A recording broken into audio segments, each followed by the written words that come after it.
ओम नमः शिवाय। श्री शिव महापुराण रुद्र संहिता कुमार खंड 13वां अध्याय। सूत जी बोले, तारक के शत्रु कुमार के अद्भुत तथा उत्तम चरित्र को सुनकर प्रसन्न हुए नारद जी ने ब्रह्मा जी से प्रीतिपूर्वक पूछा।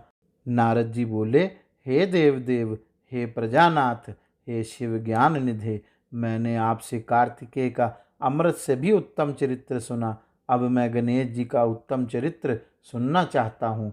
उनका जन्म एवं चरित्र अत्यंत दिव्य तथा सभी मंगलों का भी मंगल करने वाला है। सूत जी बोले, उन महामुनि नारद का यह वचन सुनकर ब्रह्मा जी प्रसन्नचित्त हो गए और शिव जी का स्मरण करते हुए कहने लगे। ब्रह्मा जी बोले, कल्प के भेद से गणेश जी का जन्म ब्रह्मा जी से भी पहले कहा गया है। एक समय शनि की दृष्टि पड़ने से उनका सिर कट गया और उस पर हाथी का सिर जोड़ दिया गया। अब मैं श्वेत कल्प में जिस प्रकार गणेश जी का जन्म हुआ था उसे कह रहा हूँ, जिसमें कृपालु शंकर जी के द्वारा उनका सिर छेदन किया गया था।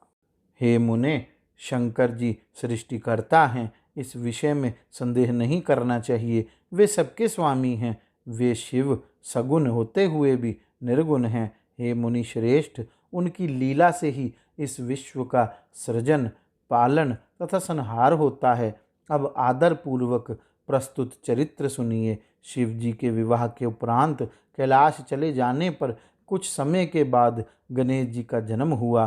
किसी समय पार्वती की सखियां जया तथा विजया पार्वती के साथ मिलकर विचार करने लगी। शिव जी की आज्ञा में रहने वाले नंदी, भृंगी आदि अनेक और असंख्य प्रमथ गण, यद्यपि वे हमारे भी गण हैं, फिर भी शंकर जी की आज्ञा का पालन करने वाले वे सभी द्वार पर स्थित रहते हैं। स्वतंत्र रूप से हमारा कोई भी गण नहीं है।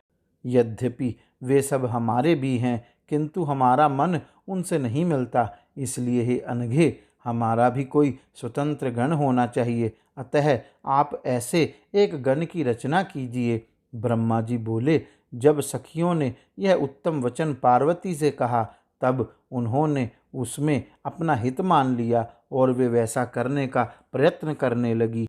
इसके बाद किसी समय जब पार्वती जी स्नान कर रही थी, उसी समय द्वार पर बैठे नंदी को डांट कर शंकर जी भीतर चले आए। शिव जी को असमय में आता हुआ देखकर स्नान करती हुई वे सुंदरी जगदम्बा लज्जित होकर उठ गई।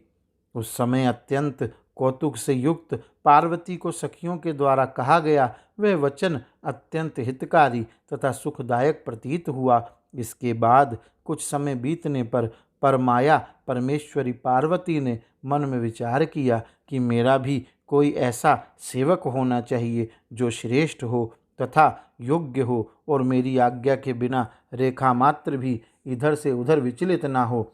इस प्रकार विचार कर उन देवी ने अपने शरीर के मैल से सर्वलक्षण संपन्न, शरीर के सभी अवयवों से सर्वथा निर्दोष, समस्त सुंदर अंगों वाले, विशाल, सर्वशोभा संपन्न एवं महाबली तथा पराक्रमी पुरुष का निर्माण किया।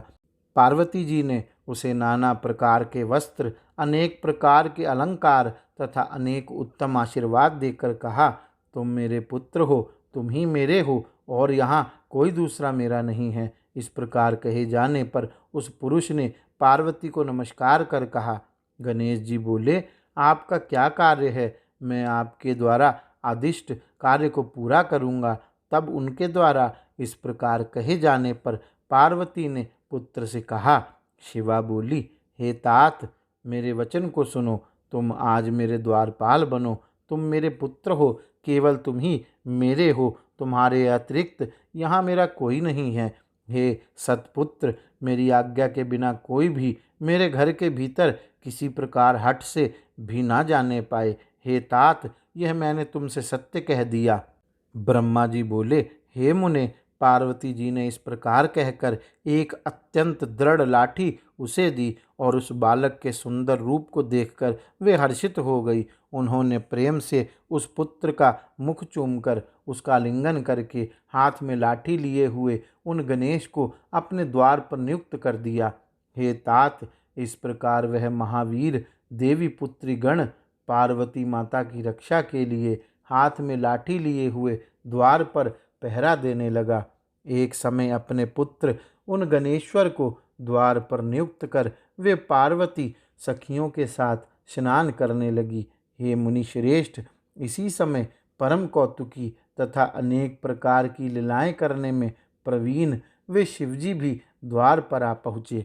तब गणेश ने उन शिवजी को बिना पहचाने कहा, हे देव, इस समय माता की आज्ञा के बिना आप भीतर नहीं जा सकते। माता जी स्नान कर रही हैं, कहाँ चले जा रहे हैं?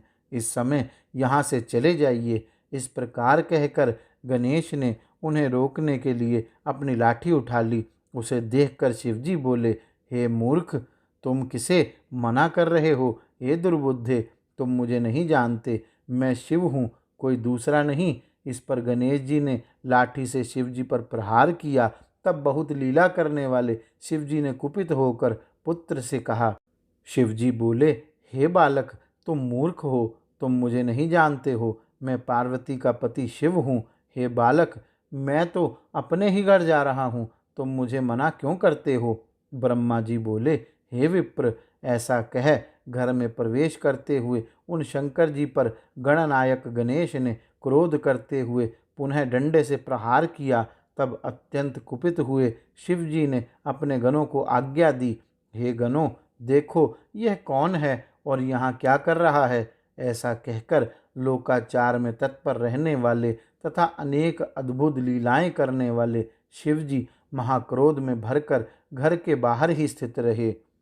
इस प्रकार श्री शिव महापुराण के अंतर्गत द्वितीय रुद्र संहिता के चतुर्थ कुमार खंड में गणेशोत्पत्ति वर्णन नामक 13वां अध्याय पूर्ण हुआ। गौरी शंकर भगवान की जय।